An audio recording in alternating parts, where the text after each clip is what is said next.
स्थापकाय च धर्मस्य सर्वधर्मस्वरूपिणे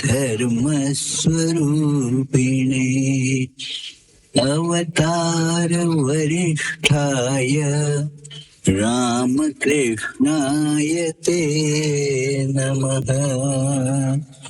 यथाग्नेर्दाहिका शक्ति रामकृष्णे स्थिता या सर्वविद्यास्वरूपां तां शारदां प्रणमाम्यहम्। नमः श्री यतिराजाय विवेकानंद सूरये सच्चित् सुख स्वरूपाय स्वामिने तापहारिणे।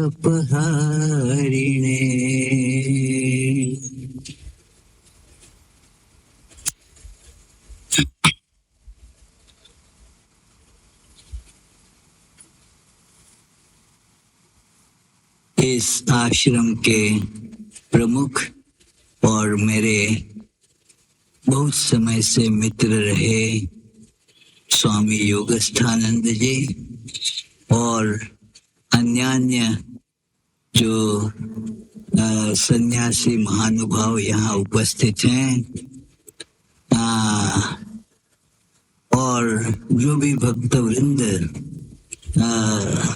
समय निकाल कर यहाँ आज आ गए हैं, उन सबको नमस्कार करते हुए अब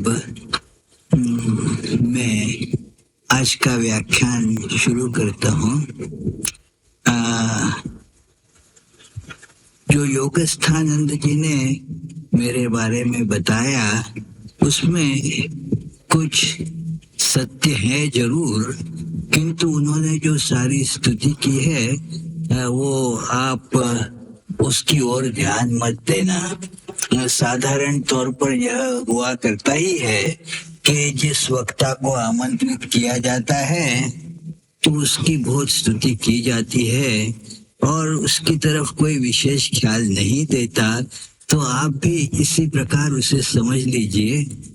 एक बात उन्होंने कहा, मैं 30 सालों से अमेरिका में हूँ, मैं 25 सालों से अमेरिका में हूँ, और ये बात जरूर उन्होंने कही कि जब वे पूना में थे, पुणे शहर में मठ में, तब से मैं उन्हें जानता हूँ और बाद में कई वर्षों के पश्चात इंदौर में उनसे मुलाकात हुई थी।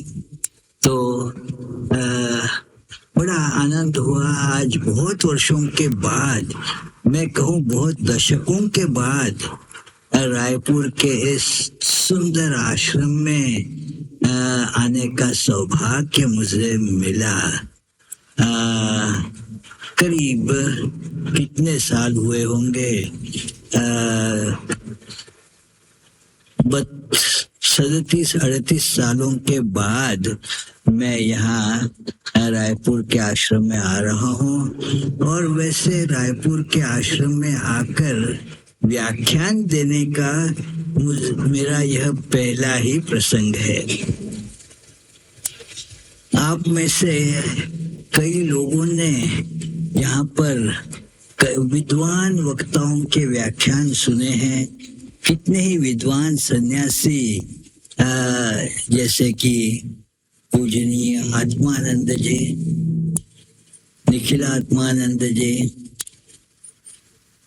फिर स्वामी सत्यरूपानंद जी और अन्य भी कितने ही विद्वान सन्यासी और श्रेष्ठ वक्ता जो थे, वे उनके व्याख्यान यहाँ हुआ करते थे। तो इसीलिए मेरे मन में कुछ संकोच का भाव भी है कि जहाँ ऐसे मनीषी और विद्वान सन्यासियों के व्याख्यान सुनने का लोगों को अभ्यास रहा है, वहाँ अब ये योगात्मानंद क्या कहेगा। तो फिर भी यह एक जो है कि जो भी उपलब्ध है उससे उचित लाभ लेना, यह जो है बुद्धिमान का काम होता है। जो नहीं है उसकी फिक्र नहीं करनी चाहिए, जो नहीं अभी प्राप्त नहीं है उसके बारे में क्यों चिंता करें, जो है उसका उपयोग कर लें। तो अभी आत्मानंद जी, सत्य रूपानंद जी और ऐसे ही अन्य श्रेष्ठ वक्तागण नहीं है, योगात्मानंद है, तो चलो उसी की बातें सुन ले। और मुख्य बात तो यह होती है कि यह सारा जो है अपने जीवन को उन्नत करने के लिए किया जाता है। अपने जीवन का जो लक्ष्य है उसे प्राप्त करने के लिए हम लोगों को सचेत रहना होगा। एक जो कहानी श्री राम कृष्ण बताया करते थे कि दो मित्र एक आम्रकानन में गए, आम के बगीचे में गए, और फिर वहाँ एक जो उनमें से था वह पत्तों का हिसाब करने लगा कि एक डाली पर इतने पत्ते हो गए, फिर एक वृक्ष पर इतने पत्ते हो सकते हैं, फिर यहाँ इस बगीचे में इतने पेड़ हैं, तो कुल मिलाकर कितने पत्ते यहाँ पर होंगे, कितने। अब यह जो है वह हिसाब करने में लग गया। इस बीच दूसरे मित्र ने, जो बगीचे का मालिक था, उससे कुछ आलाप किया, उससे मित्रता स्थापित की और अच्छे पके हुए जो रुचिपूर्ण आम थे वहां पर उनको लेकर खाने लगा। तो देखिए कौन अधिक इनमें से बुद्धिमान है। हमारे जीवन में जीवन का लक्ष्य क्या है, वही सोचकर हमें उस ओर अपनी समस्त गतिविधियों को ले जाना होगा, वहीं पर केंद्रित करना होगा। यह इस श्री राम कृष्ण ने बताई हुई कहानी का तात्पर्य है कि हम लोग जीवन में कितने ही काम व्यर्थ किया करते हैं। कैसे हैं वे? आम के पत्ते जो है कितनी पत्तियां हैं उसे गिनने का काम करते हैं, और यह काम मित्रों कभी भी पूरा नहीं होता। क्योंकि क्या है कि हम लोग पत्ते गिन रहे हैं, इस बीच कुछ पत्ते नीचे गिर जाते हैं, अरे वो तो नहीं रहे हैं अभी। यह संसार जो है नित्य परिवर्तनीय है। इस संसार का ज्ञान प्राप्त करना किसी के लिए भी कभी संभव है नहीं।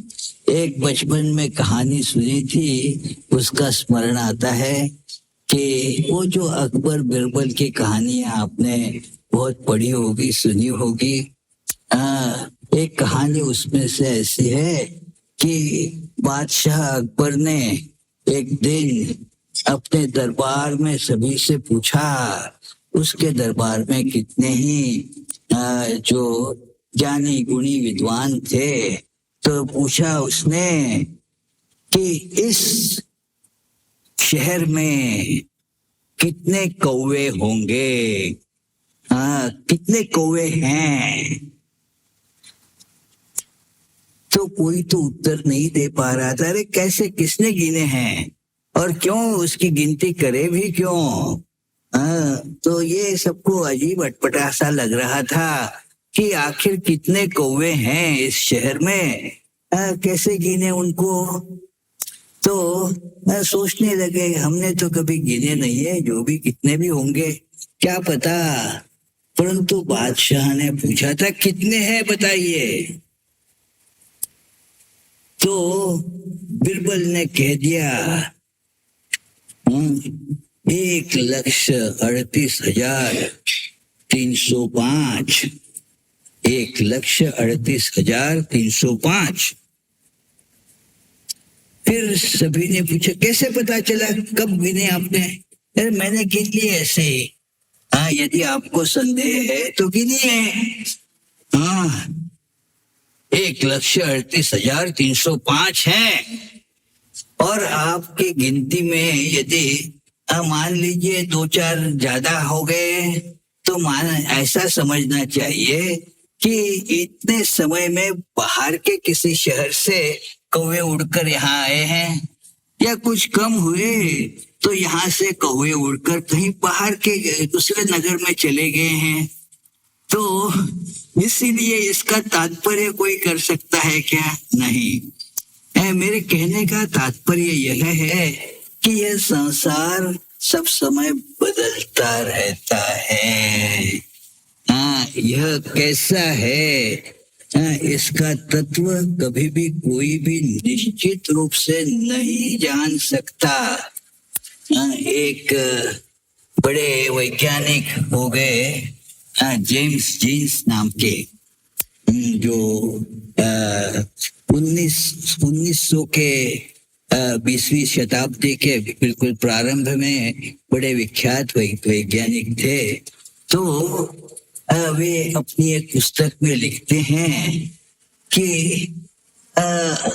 हमारा जो ये सारा विज्ञान है वह क्या है, कैसा है, तो वह मानो छाया को जो है नापना है, कितनी छाया है, बड़ी छाया है, इसका नाप करना है। हमारा सारा विज्ञान जो है, क्योंकि छाया कितनी लंबी है बदलता रहता है।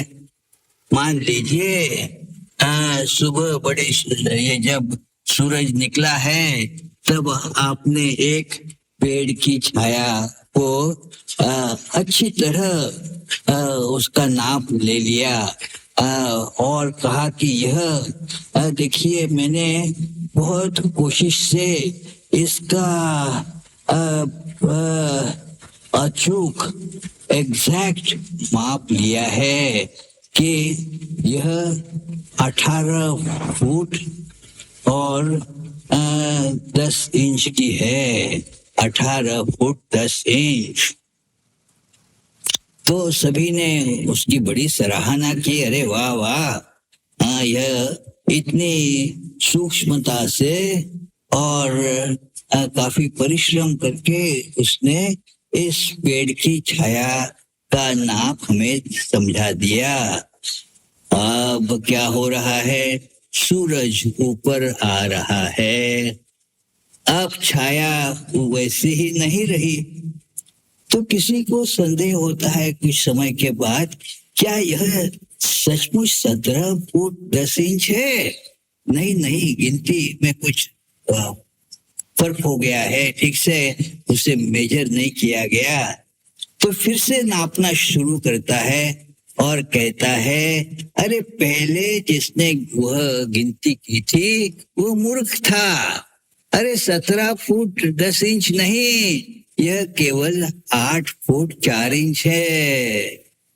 तो अब ये जो है क्या कि छाया को नापना जो है, अब छाया बदलती रहेगी, इसका कोई उत्तर दिया नहीं जा सकता।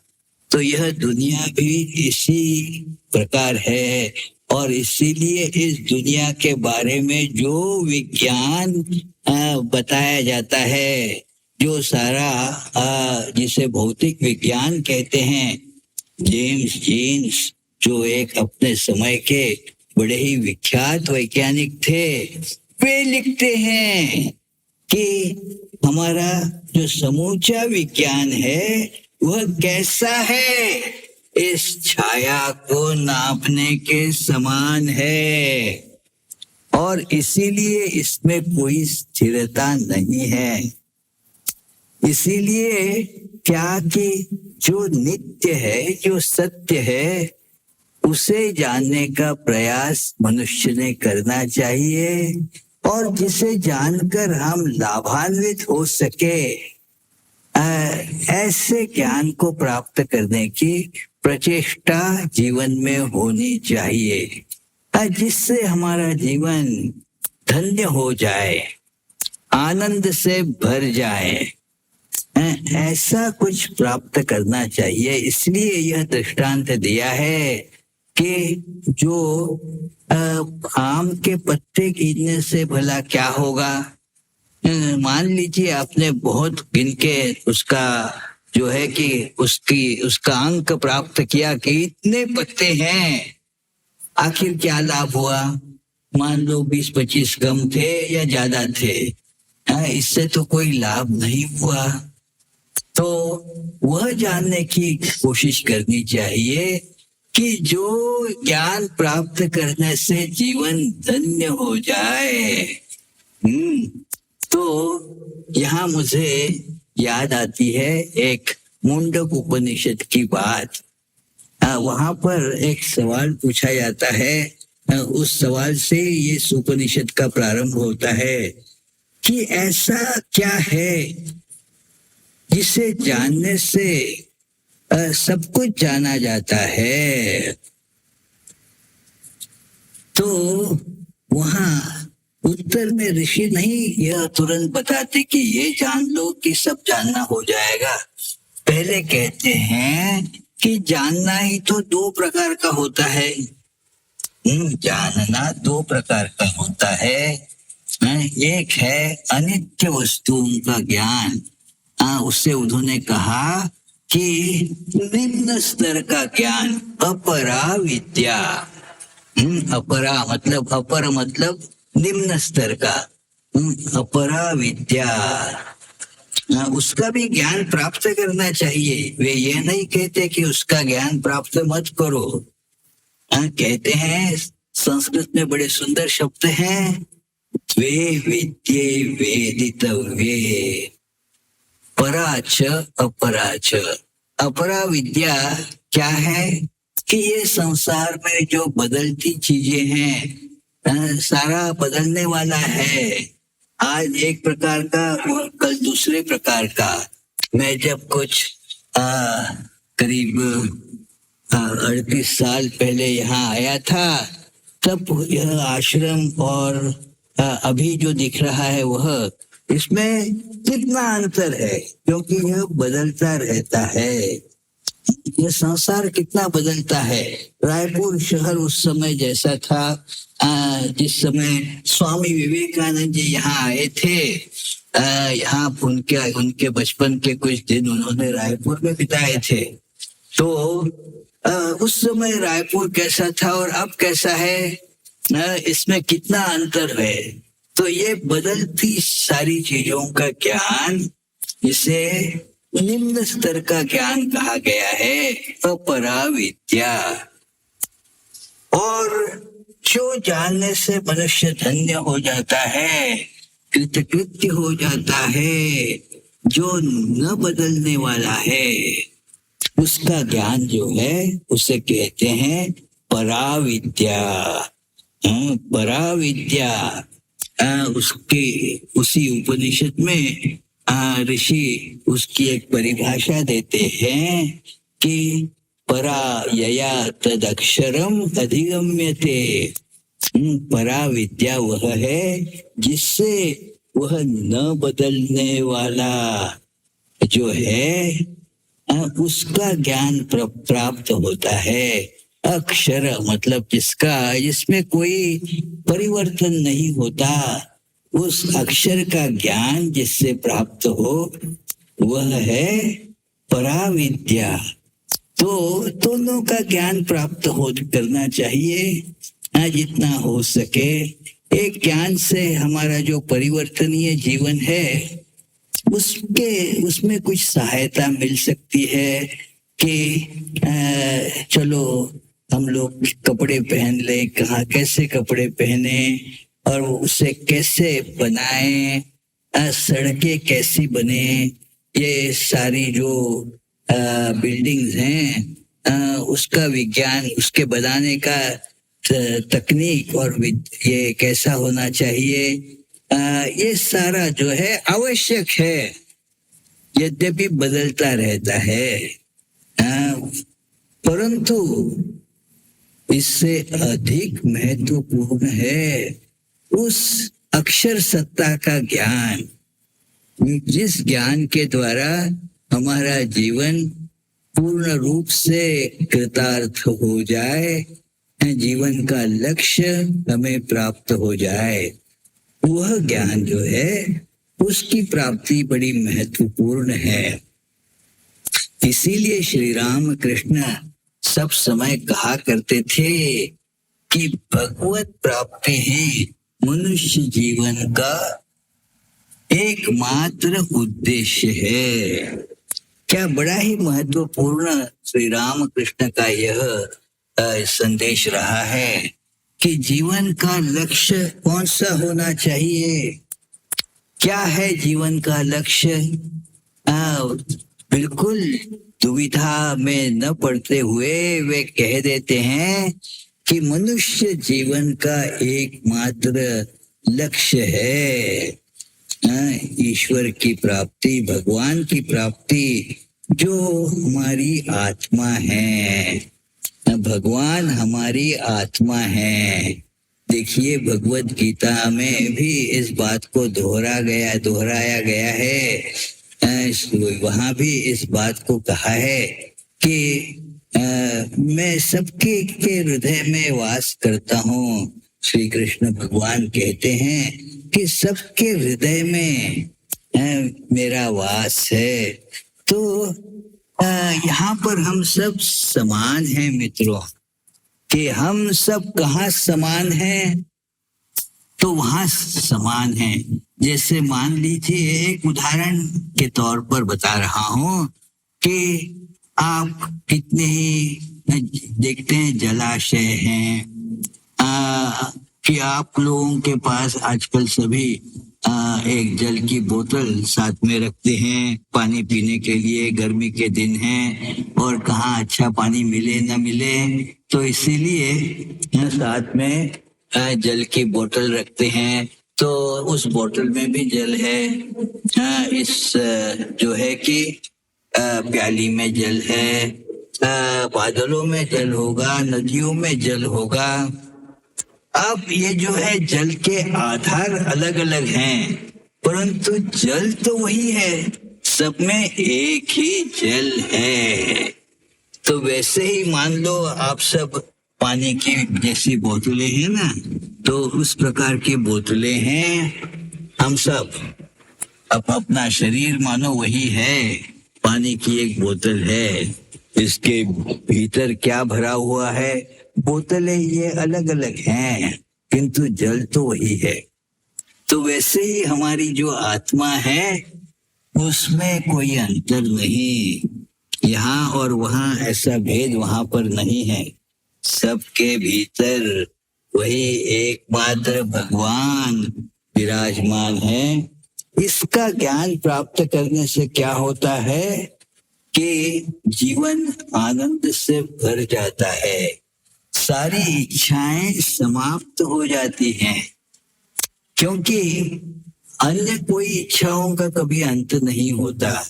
एक इच्छा मन में जगे, उसकी प्राप्ति के लिए भरसक प्रयास करें।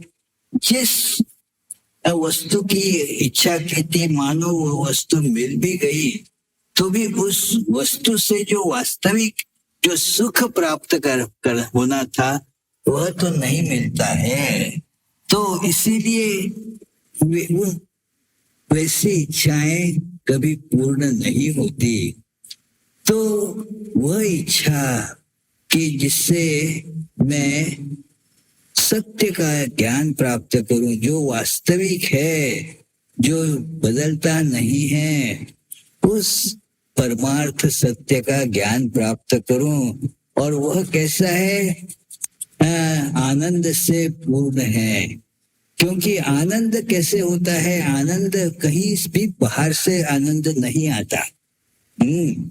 बाहर से कभी एक सुख की संवेदना, क्षणिक संवेदना केवल होती है। दीजिए आपको कुछ जैसे एक समोसा हो, खाने में रुचि होती होगी, तो उससे जो सुख मिलेगा कितनी समय तक रहेगा, कितने समय तक रहेगा?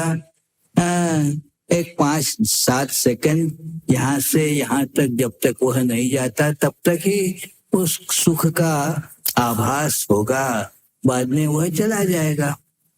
तो यह जो सुख है यह आता है और जाता है, और हर सुख की क्या इस प्रकार का जो सुख होता है उसकी एक दुख रूप प्रतिक्रिया आती है। तो इसीलिए वह दुख की प्रतिक्रिया बहुत समय तक रह जाती है। इसीलिए कहते हैं कि देखो, सुख मानो एक तिल के समान होगा और दुख एक पहाड़ के समान होगा, इतना बड़ा होगा।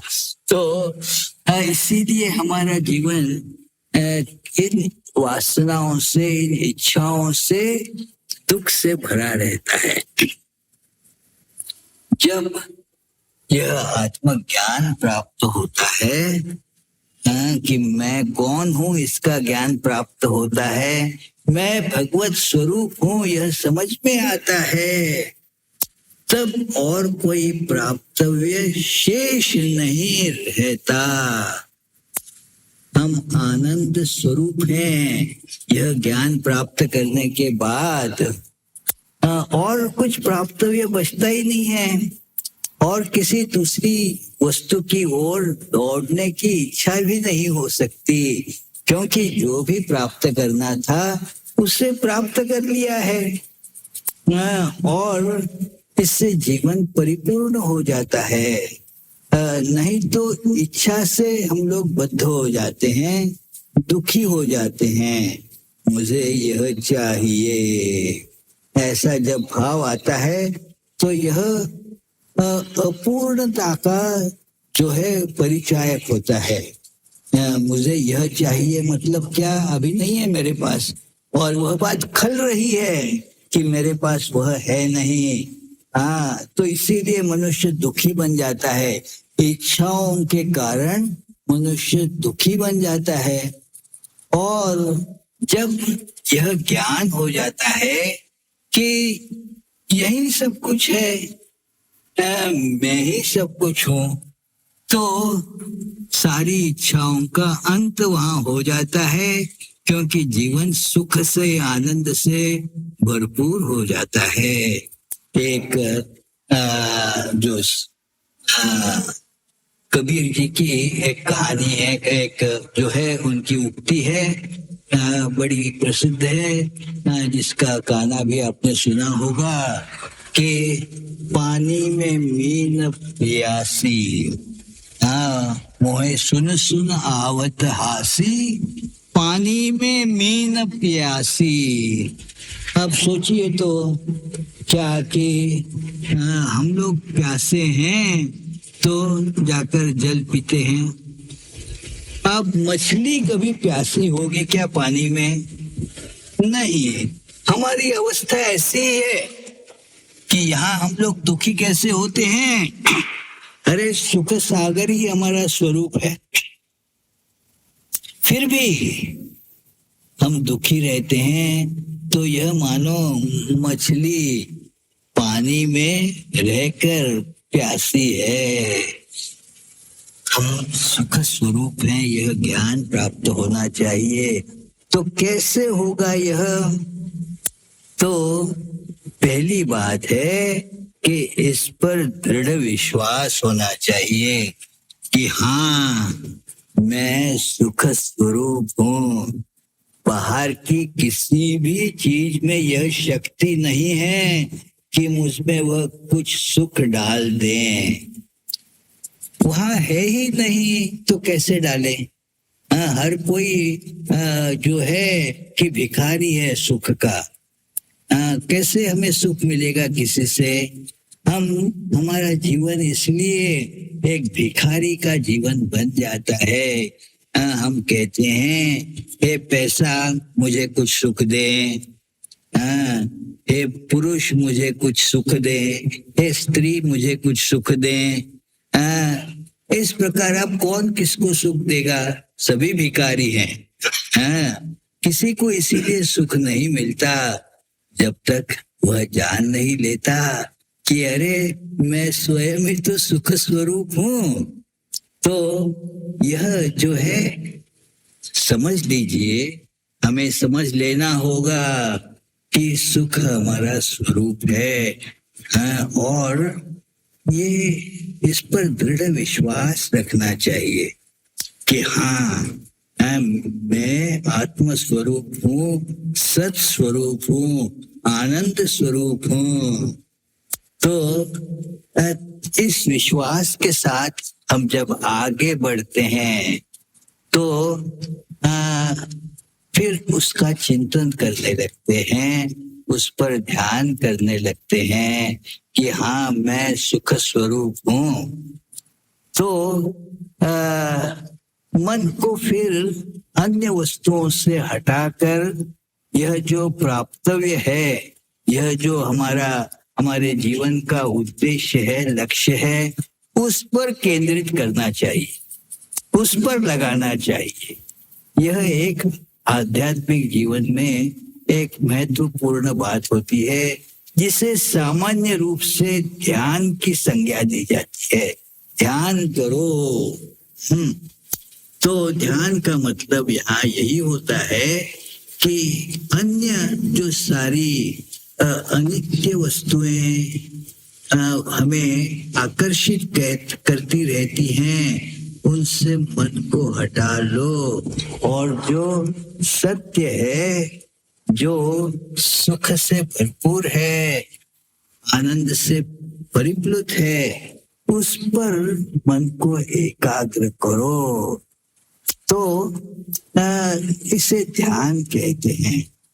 तो कभी लगता है, और यहाँ मैं भगवत गीता के 6th अध्याय की बात करूंगा कि वहां पर भगवान श्री कृष्ण अर्जुन को समझाते हैं कि देखो,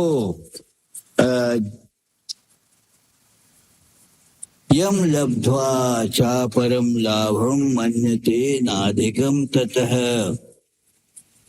यस्मिन् स्थितो न दुखेन गुरुणापि विचाल्यते। कि यह जो ऐसा लाभ है, आत्मज्ञान ऐसा लाभ है जो प्राप्त होने के बाद और कोई प्राप्तव्य शेष नहीं रहता। ये एक लक्ष्य की यह जो है एक परिभाषा बताई जा सकती है।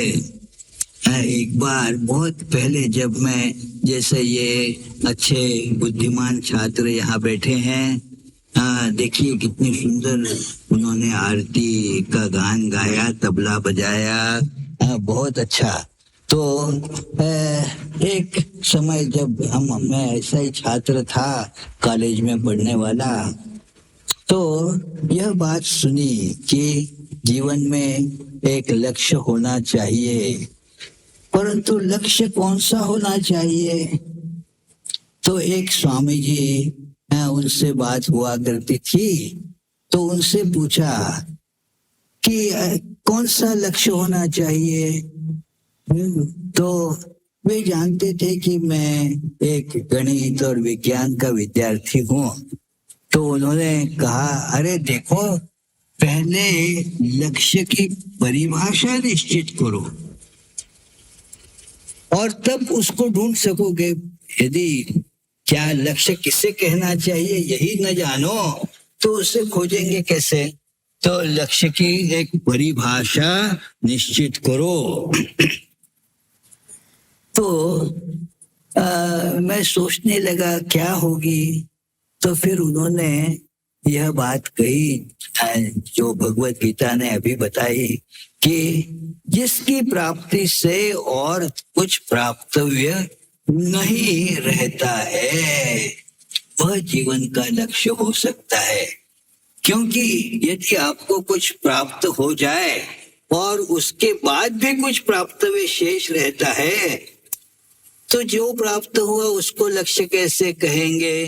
जो अभी भी प्राप्तव्य बाकी है उसको कह सकते हैं। तो इसीलिए यह एक बड़ी सुंदर परिभाषा मिली हमें कि हाँ, जिसकी प्राप्ति से और कुछ भी प्राप्तव्य बचा नहीं रहता।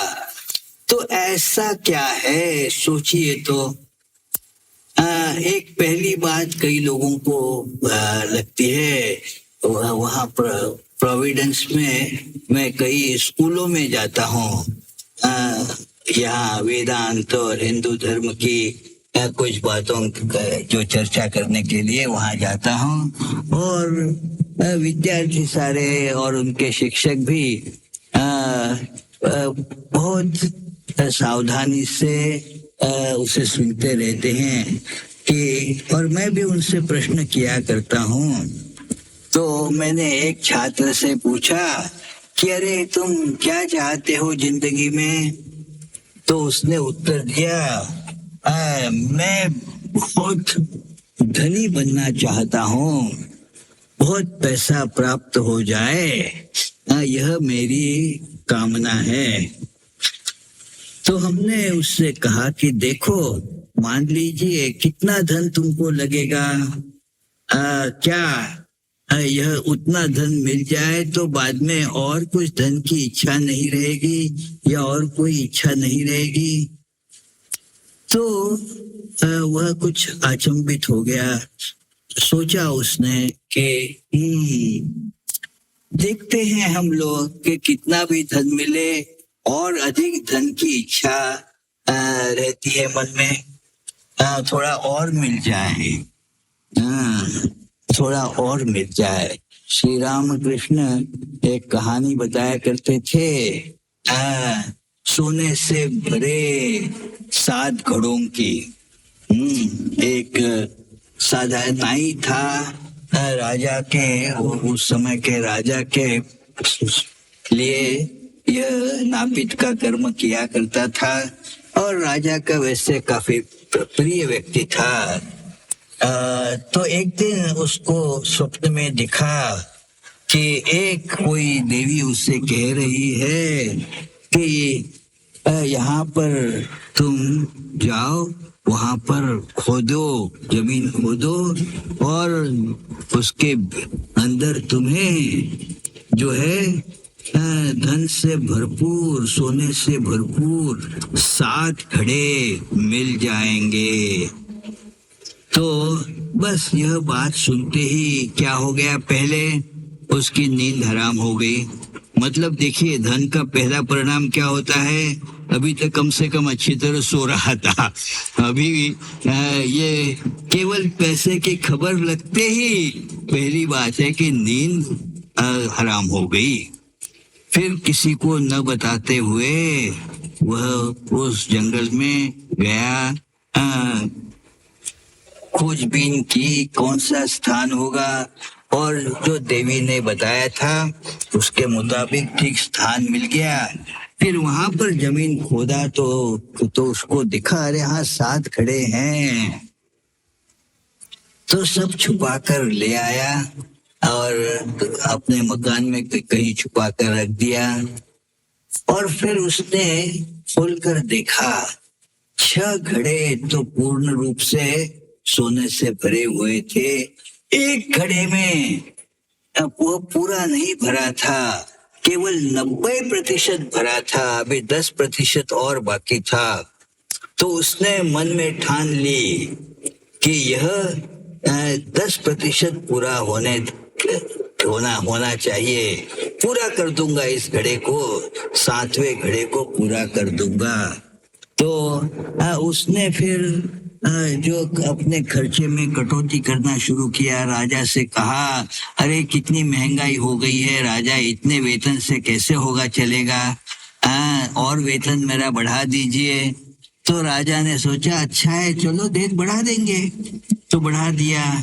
फिर वह क्या कि वह सारा धन, यह जो 10% बाकी है उसको पूरा करने में लगा, तो वह लगाने लगा, नहीं हो रहा था। और फिर राजा से कहा कि और जरा वेतन मेरा बढ़ा दीजिए। तो राजा को बड़ा अचरज हुआ, अरे इतने सालों से यह काम कर रहा है, कभी ऐसा नहीं कहा उसने, अब क्या हो गया उससे। और यह अपने जो है खर्चे में कटौती करता था, खाने पीने में भी बहुत कम स्वयं खाता था, परिवार को भी कहता नहीं नहीं ये और ज्यादा मत लो। तो राजा ने पूछा, अरे भाई ये क्या चल रहा है, मैंने तो तेरा वेतन बढ़ाया, अब दूसरी बार भी बढ़ा रहा हूँ, परंतु जैसे वेतन बढ़ रहा है तो इतना दुबला क्यों हो रहा है। क्या तुझे वे सोने के 7 घड़े मिले हैं क्या? जानना कि वह सप्तम जो घड़ा है वह कभी पूरा नहीं होगा।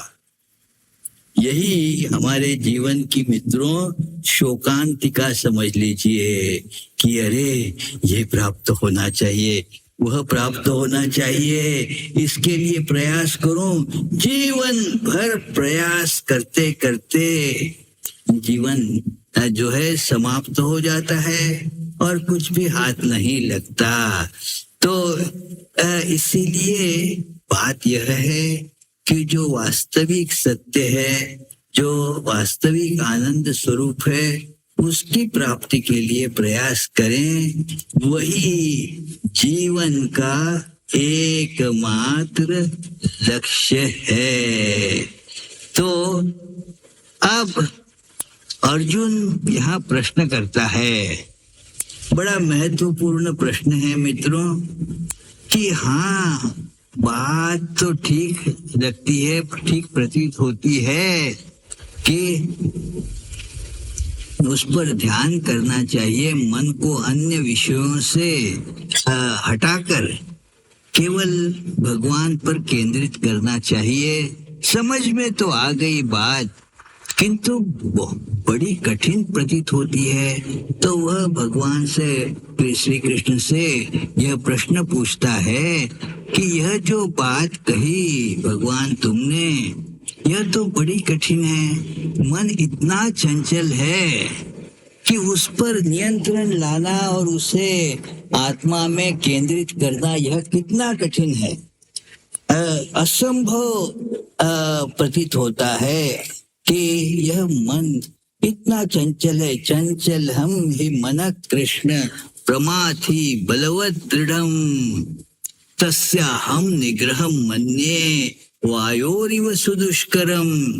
यह जो इसका मन का संयम करना, ये मानो हवा को पकड़ने के समान कठिन है, यह नहीं किया जा सकता, कैसे करें। तो भगवान उसको उत्तर देते हैं कि तुम्हारी बात ठीक है अर्जुन, तुमने जो कहा है कि मन का निग्रह कठिन है, कठिन है, परंतु असंभव नहीं है। कहते हैं कि ये बात असंशयम महाबाहो मनो दुर्निग्रहम चलम। तुम्हारी बात जो तुमने कही कि हाँ यह कठिन है, कठिन है, इसका एक तात्पर्य जान लीजिए। कठिन है का मतलब क्या, कि थोड़ा अधिक परिश्रम करना पड़ेगा।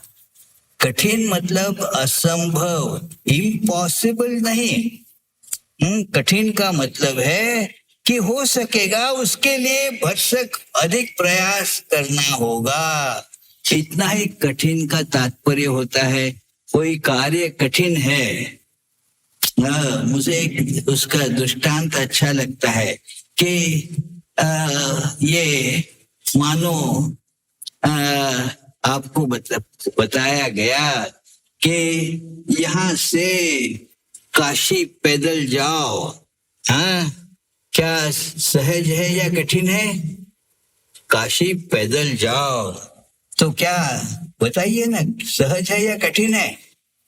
हाँ क्या कठिन है ना, कठिन है, हाँ समझ सकता हूँ, परंतु लोग गए हैं, संभव है, करते हैं, नर्मदा परिक्रमा करते हैं, तो कठिन है परंतु संभव है। मैं जिस प्रोविडेंस सेंटर में से आया हूँ, उस प्रोविडेंस के मेरे पहले जो वहाँ के अध्यक्ष थे, तो वे स्वामी अखंडानंद जी के शिष्य थे। श्री राम कृष्ण के अंतरंग पार्षद स्वामी अखंडानंद जी उनके शिष्य थे। और अखंडानंद जी से जब बंबई में वे मिले तो उन्होंने कहा कि मैं सन्यासी बनना चाहता हूँ। तो अखंडानंद जी ने उसे कहा, ऐसा करो, तुम वहाँ हरिद्वार जाओ, कनखल जाओ, और वहाँ पर मैं जो कल्याण महाराज हैं उनको, कल्याणानंद, उनको मैं चिट्ठी लिखता हूँ, वे वहाँ जाओ, तुम पैदल जाओ। और ये युवक वहाँ पैदल गया और उससे कहा था उन्होंने, कोई पैसा साथ में मत लेना, लोगों से मांगकर, भिक्षा मांगकर खाओ, पैरों में कुछ मत नहीं पहनना। और ऐसा वो बंबई से यह युवक वहाँ गया।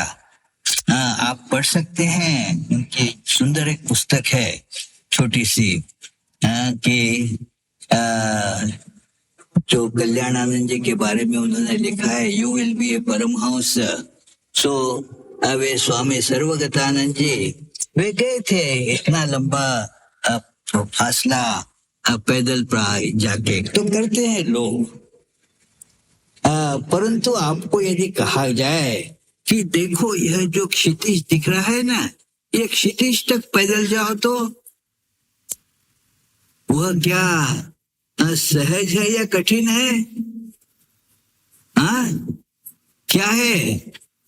असंभव है। धन्यवाद। यह असंभव है। तो क्या चुनेंगे आप? कठिन चुनेंगे या असंभव चुनेंगे? कठिन चुनेंगे। कठिन जो है वह अभ्यास से सहज हो जाता है। यही बात भगवान कहते हैं, अभ्यास से न तो कौन्तेय वैराग्येन च गृह्यते। जो है कि अभ्यास करो और वैराग्य जीवन में लाओ। मतलब जिससे दुख होता है उसे ग्रहण मत करो। जो दुख का कारण जीवन में बने उसका ग्रहण मत करो। और जिससे तुम्हें अपने सुख स्वरूप परमात्मा की प्राप्ति हो, उसकी ओर मन को एकाग्र करो। अभी नहीं हो रहा है, अभ्यास करो। अभ्यास से धीरे धीरे वह प्राप्त हो जाएगा, क्योंकि वह असंभव नहीं है, संभव है। कठिन हो सकता है, किंतु अन्य उपायों से जीवन में सुख प्राप्त करना मित्रों सहज नहीं है, कठिन भी नहीं है, असंभव है। क्योंकि वे चीजें है ही नहीं, कैसे उनसे सुख मिलेगा? वो आती हैं और चली जाती हैं। उनसे सुख की प्राप्ति की आशा रखना ही निरा पागलपन है। जैसे मैं चलकर वहां क्षितिज तक पहुंच जाऊं, ऐसा सोचना निरा पागलपन है। क्षितिज और यहाँ की सारी जो वस्तुएं हैं उसमें यह समानता है कि जैसे क्षितिज दिखता है किंतु नहीं होता, वास्तविक नहीं होता, वैसे ये सारी वस्तुएं दिखाई तो देती हैं, आती हैं और चली जाती हैं। तो इसीलिए कहते हैं कि उनके पीछे लगने में अपने शक्ति का क्षय मत करो, यहाँ मन को लगाओ। तो भगवान ने उत्तर दिया। और आज तक ये सवाल हमेशा पूछा जाता है कि मन भगवान में नहीं लगता, ध्यान नहीं होता, क्या करें? इसका केवल एक ही उत्तर, भगवान ने भी कोई ऐसा दूसरा उपाय नहीं बताया। एक ही उपाय भगवान ने बताया है, उपनिषदों में बताया गया है, योग सूत्रों में बताया गया है। अभ्यास करो, करते करते क्रमशः यह जीवन में आ जाएगा। जैसे अभ्यास करते करते मतलब एक एक कदम चलते चलते कोई यहाँ से काशी पहुंच जाएगा, जरूर पहुंच जाएगा। तो यह इसका उत्तर रहा है मित्रों। और एक सवाल अर्जुन वहां पर पूछता है, अरे मान लो अब यह जीवन तो हमारा क्षणभंगुर है, तो मान लो किसी ने प्रयास शुरू कर दिया, परंतु वहां पहुंचने के पहले ही, वह उद्देश्य की प्राप्ति के पहले ही उसका शरीर पात हो गया, तो अब उसकी क्या गति होगी? यह कई लोग हमसे पूछते हैं कि इस जीवन में स्वामी जी लगता है संभव नहीं होगा, इस जीवन में मैं कितना क्या क्या कर चुका हूँ, तो इसीलिए ऐसा आशीर्वाद दीजिए। देखिए तो ऐसा आशीर्वाद दीजिए कि अगले जन्म में मैं सन्यासी बन जाऊं और जीवन में लक्ष्य की प्राप्ति कर लूं। तो हम कहते हैं ऐसी कामना क्यों करते हैं? इसी जीवन में मुक्ति का लाभ कर लो। श्री राम कृष्ण इसी के लिए आए हैं, संसार बंधन खंडन करने के लिए। उनकी आरती जो हम लोग करते हैं उसका पहला शब्द वही है, खंडन भव बंधन। तो ये वे जरूर इस जो भव बंधन है उसका खंडन कर देंगे, अभी कर देंगे, इसी क्षण मुक्त हो सकते हैं। तो ऐसा मत समझिए कि अगले जन्म में, अरे अगले जन्म में फिर वही सवाल आएगा, अगले जीवन में, फिर उसके बाद के जन्म में, उसके बाद के जन्म में। अरे ये कभी हमें याद है कि जब दुकानों में हम कुछ वस्तु खरीदने जाते थे तो दुकान पर एक बोर्ड लगा रहता था, आज नगद कल उधार। आज नगद कल उधार। क्या देखा है ऐसा बोर्ड कभी? आज नगद कल उधार मतलब क्या कल आने से उधार मिलेगा क्या? नहीं, फिर से वही बोर्ड रहेगा, आज नगद कल उधार। तो वैसा ही है कि इस जन्म में नहीं हुआ, अगले जन्म में देखेंगे। अरे अगला जन्म में भी यही बात होगी, अरे इस जन्म में क्या नहीं। वो इसीलिए अभी प्रयास करो।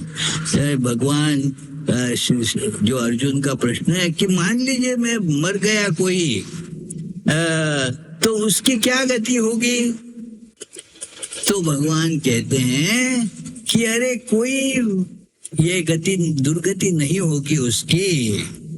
तो क्या कि जहां तक वो पहुंचा है अगले जन्म में वो वहीं से आगे बढ़ेगा। इसीलिए आगे बढ़ते रहो, जीवन समाप्त हो जाए कोई बात नहीं। जैसे मान लीजिए आप यहाँ से काशी की ओर निकल पड़े, पैदल जा रहे हैं, एक दिन में पहुंच पाओगे क्या? एक दिन में नहीं पहुंच पाओगे, तो रात में कहीं रुक जाओगे, पैर थक जाएंगे, तो एक दिन कहीं रुकेंगे, तो अगले दिन क्या फिर आपको रायपुर से प्रारंभ करना पड़ेगा क्या? अरे जहां रुके हैं वहां से आगे बढ़ना होगा। तो वैसे ही कोई मान लो मर भी गया, मर जाने के बाद भी वहां से प्रारंभ करेगा। तो इसीलिए करते रहना चाहिए, कभी भी यह नहीं सोचना चाहिए कि इस जन्म में नहीं होगा। अरे होगा ही, क्यों नहीं होगा, जरूर होगा। तो ऐसा भरसक विश्वास मन में रखते हुए हमें साधना में मन लगाना चाहिए। हाँ, यह जो बात है बड़ी महत्वपूर्ण बात है मित्रों कि जब हम आगे बढ़ते हैं तो भगवान की कृपा भी हो जाती है।